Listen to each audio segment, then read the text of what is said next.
అందరికీ నమస్కారం. నేను డాక్టర్ ప్రియదర్శిని. సో, ఈరోజు మనము ధనయోగం గురించి తెలుసుకుందాం. సో, అందరికీ ధనం అంటే ఎంత అవసరమో అందరికీ తెలుసు. కొందరికి ధనం అవసరమైతే, కొందరికి ధనం వ్యసనం, కొందరికి విలాసం, ఇంకా ఎన్నెన్నో రకాలుగా మనం చెప్పుకోవచ్చు. కాకపోతే ఈ ధనయోగం అనేది ఎవరి జాతకంలో ఎలా ఉంటుంది? అసలు ఈ ధనయోగం ఉంటేనే వాళ్ళకి ధనం వస్తదా?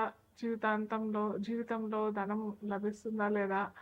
లేదా ధనయోగం లేకున్నా గానీ మనం ఏదన్నా పరిహారం చేసుకుని ధన ధనయోగాన్ని క్రియేట్ చేసుకోవచ్చా? అంటే ఆర్టిఫిషియల్‌గా క్రియేట్ చేసుకోవడమే.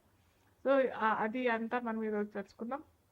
ఫస్ట్ ఆఫ్ ఆల్ ధనయోగం అంటే ఎలా లభిస్తుంది? ఒక జాతక చక్రంలో చూసినట్టయితే నేను ప్రతిసారి చెప్తుంటాను. మనము యోగాలైనా మన లగ్నం నుంచి చూసుకోవాలి. జాతక చక్రంలో లగ్నం ఏంటో ఫస్ట్ తెలుసుకున్నాక, లగ్నం నుంచి ద్వితీయంలో ఏ గ్రహం ఉంది, అది పాపగ్రహమా లేకపోతే న్యాచురల్ బెనిఫిక్ అంటాము. న్యాచురల్ బెనిఫిక్ అనేసి రెండు, అంటే పాప గ్రహము ఉంటుంది, మంచి ఫలితాలు ఇచ్చే మంచి గ్రహం కూడా ఉంటుంది. సో, ఎప్పుడైతే ఈ గ్రహం పాపగ్రహం లేకుండా మంచి గ్రహం, అంటే పర్సనల్గా మన జాతక చక్రంలో ద్వితీయంలో పాపగ్రహం లేకుండా మంచి గ్రహం, అంటే మంచి ఫలితాలు ఇచ్చే, జనరల్గా మంచి ఫలితాలన్నీ ఇచ్చేస్తాయి అన్నమాట. దాంట్లో ఏంటంటే గురువు గ్రహం, శుక్రగ్రహం, అంటే బృహస్పతి, శుక్రుడు, ఈ రెండు గ్రహాలు మనకి ధనాన్ని ఇచ్చే గ్రహాలు అన్నమాట. సో, ఈ గ్రహాలు కనుక ద్వితీయాధిపతితో లేదా ద్వితీయంలో ఒక్కోసారి గురుగ్రహం ఏంటంటే ద్వితీయంలో ఉన్న వాళ్ళకు విపరీతమైన డబ్బు, విపరీతమైన ధనం వస్తుంది. కానీ వచ్చినప్పటికీ అది నిలదొక్కుకోలేరు. ఏదో విధంగా ఖర్చు అయిపోవడము, వాళ్ళు అనుభవించారు అనమాట. అంటే సపోజ్ ఫర్ ఎగ్జాంపుల్, ఒకడు బాగా రిచ్, బాగా ధనవంతుడు, అతను బాగా సంపాదిస్తాడు. లైఫ్ లాంగ్ అతను కూడబెట్టి కూడబెట్టి కూడబెట్టి అలాగే కూడబెడుతూనే ఉంటాడు. తద్వారా ఏమవుతుందంటే చివరి జీవిత దశలో అతను అనుభవించకుండానే వెళ్ళిపోతాడు. అతను తదనంతరం ధనాన్ని అనుభవించడం ఇలాంటివన్నీ జరుగుతూ ఉంటాయి అన్నమాట. సో, అలాంటి రకం ద్వితీయంలో గురువు ఒకవేళ ఉన్నట్టయితే, మళ్ళీ ద్వితీయంలో గురువు ఉన్నా కానీ ఎన్ని డిగ్రీస్లో ఉన్నాడు, ఏ నక్షత్రంలో ఉన్నాడు, ఇవన్నీ కూడా మనం తెలుసుకున్నట్టయితే, క్షుణ్ణంగా మనం తెలుసుకున్నట్టయితే, ఈ ధనయోగాలు మనకి ఎలాంటి ఫలితాలు ఇస్తాయి, ఎలా మనని ధనవంతులు చేస్తాయి అనేసి మనం తెలుసుకోవచ్చు. అయితే ఇంకొకటి మనం బాగా చూసుకోవాల్సింది ఏంటంటే, గురువు ద్వితీయంలో ఉన్నా కానీ లేదా ద్వితీయంలో ఉన్నప్పటికీ అంత ఫలితాలు ఇవ్వరు అని చెప్పుకున్నాం కదా. ద్వితీయాన్ని ఒకవేళ చూస్తే, గురుడు చూస్తే మటుకు నిజంగా అది చాలా మంచి ధనయోగం. వాళ్ళకి ఎటువంటి ధనానికి ఇబ్బంది లేకుండా జీవితకాలం మొత్తం ధనానికి లోటు లేకుండా ఉంటుంది. అలాగే శుక్రుడు కూడా ద్వితీయంలో ఉన్నా కానీ, మనమేమో గురువు గ్రహానికి ఏమనుకున్నాము, గురువు కనుక ద్వితీయంలో ఉంటే కొద్దిగా అతను అనుభవించాడు అని చెప్పాం కదా. కానీ శుక్రుడు అలా కాదు, ద్వితీయంలో ఉన్న అతను ధనాన్ని ఇస్తాడు. కాకపోతే ఇక్కడ రూల్ ఏంటంటే, ద్వితీయంలో శుక్రుడు ఉన్నా ఇస్తాడు, ద్వితీయాన్ని చూసినా కానీ శుక్రుడు ఇస్తాడు. అలాగే మనం ఇక్కడ చూసుకోవాల్సింది ఏంటంటే, ఆ లగ్నానికి, ప్రతి లగ్నానికి, ఫర్ ఎగ్జాంపుల్ మేష లగ్నమే అనుకోండి. మేష లగ్నానికి గురువు యోగాధిపతి, యోగకారకుడు.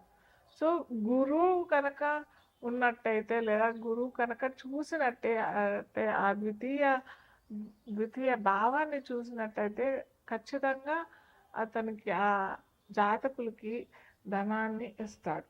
కాకపోతే శుక్రుడు కనుక అక్కడ ఉన్నాడు అని అంటే, శుక్రుడు మారకాధిపతి అవుతాడు ఆ లగ్నానికి, ద్వితీయ సప్తమాధిపతి అవుతాడు.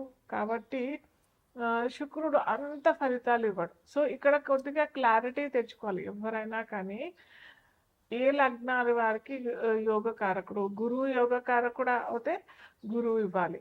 శుక్రుడు యోగ కారకుడు అవుతే నేను ఒక్కొక్క రాశికి చెప్తూ ఉంటాను, ఏ ఏ రాశులకి సారీ లగ్నాలకి ఏ ఏ గ్రహాలు ధనాన్ని క్రియేట్ చేస్తాయనేసి ఒక్కొక్క లగ్నాలకి చెప్పుకుంటూ పోతాం మనము.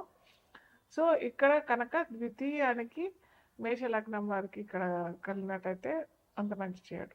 సో ఇలా ప్రతి లగ్నాలకి ఒక లగ్నానికి గురువు యోగ కారకుడు అయితే ఒక లగ్నానికి శుక్రుడు యోగ కారకుడు అవుతాడు. సో ఇలా మనము డిఫరెన్షియేట్ చేసుకున్న తర్వాత మనకి ధనయోగం జీవితంలో ఉందా లేదా, ఒకవేళ లేకపోతే ఎలాంటి పరిహారాలు మనం చేసుకోవచ్చు, ఇది మనం మేషం నుంచి మీనం వరకు చూద్దాం.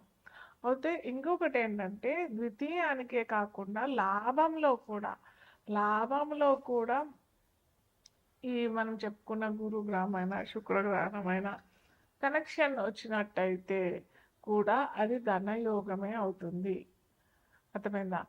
అలాగే శుక్రుడు గురువు ఒకవేళ ఈ రెండు గ్రహాలు కూడా 11వ భావంలో అంటే 11వ భావంకి కనెక్ట్ అవుతే మటుకు ఖచ్చితంగా ధనాన్ని ఇస్తాడు.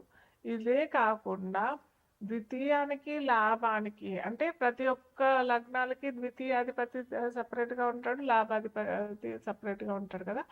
ఎప్పుడైతే ఈ ద్వితీయాధిపతి లాభాధిపతి రెండూ కలిసి ద్వితీయంలో అయినా లాభంలో అయినా ఉన్నట్టయితే అది ధనయోగం కిందనే పరిగణించబడుతుంది. సింహలగ్నం వారికి ధనయోగం ఎలా ప్రాప్తిస్తుంది అని అన్నట్టయితే ఇక్కడ బుధుడే అవుతాడు. ద్వితీయాధిపతి బుధుడే, లాభాధిపతి కూడా బుధుడే అవుతాడు.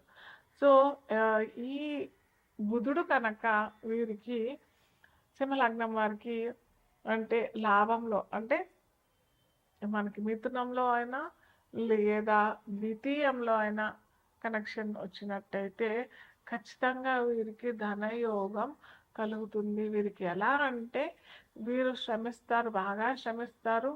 ప్లస్ ఇంకొకటి సింహలగ్నం అని అనుకున్నాం కదా, సింహలగ్నం వారికి రవి కూడా అంటే లగ్నాధిపతి కూడా బలంగా ఉన్నట్టయితే వీరికి ఖచ్చితంగా మంచి పొజిషన్, అది అడ్మినిస్ట్రేటివ్ లేదా ఏమంటారు దీంట్లో సివిల్ సర్వీసెస్లో వీరికి మంచి పొజిషన్, మంచి పోస్టు, తద్వారా వీరికి ధనయోగం కలిగే అవకాశాలు చాలా ఉంటాయి. నేను 100కి 60-70 మందికి ఇది ఈ యోగం అయితే చూశాను. మోస్ట్లీ ఈ సివిల్ సర్వీసెస్, ఐఏఎస్, ఐపీఎస్ ఈ కేటగిరీలో ఉంటారు కదా, వీరికి ఖచ్చితంగా ఇలాంటి యోగమే కలిగి ఉంటుంది అన్నమాట. సో తద్వారా వాళ్ళకి పొజిషన్ ఉంటుంది, ప్లస్ అలాగే డబ్బు కూడా అలాగే వస్తుంది అన్నమాట. ఇంకొకటి మనము ఈ అలా ద్వితీయాధిపతి 11లోనో లేదా ద్వితీయంలోని కనెక్టివిటీ లేదు అని అంటే ఏం చేయాలి? ఖచ్చితంగా వీరికి చాలా లక్కీ, ఎందుకంటే బుధుడికి ఒక్కరికి పరిహారం చేసుకున్నట్టయితే సరిపోతుంది. బుధుడికి ఏంటంటే విష్ణు సహస్రనామ పారాయణం. ఫస్ట్ నేను చెప్పేది విష్ణు సహస్రనామ పారాయణమే. ఎందుకు అని అంటే మనకి బుధుడికి అధిపతి ఎవరంటే బుధుడికి అధిదేవత శ్రీ మహావిష్ణువు. ఎప్పుడంటే మనం శ్రీ మహావిష్ణువు కాళ్ళు పట్టుకున్నామో ఖచ్చితంగా అతను మనకి ధనయోగం, దాంతోపాటు ఆ యోగాన్ని ఎలా మనము నిలబెట్టుకోవాలి అనే దారి చూపించేవాడు శ్రీ మహావిష్ణువు. కాబట్టి విష్ణు సహస్రనామ పారాయణం చాలా పెద్దది, మేము చేసుకోలేము అని చదువుకోలేము అని అన్నట్టయితే వినటానికన్నా ప్రయత్నం చేయండి. అలాగే బుధవారం రోజు వినాయకుడికి కూడా గరికమాల మీ ఇంటి దగ్గర ఏదన్నా గుడిలో అన్నా ఇస్తే బాగుంటుంది. మేము ఇవ్వలేము లేదా అంటే మీరు ఇంట్లో అయినా వినాయకుడికి అష్టోత్తనామ శతనామాలు చదువుకుంటూ ఈ గరిక అతనికి సమర్పించినట్టయితే కూడా ఈ ధనయోగం క్రియేట్ అయిపోతుంది.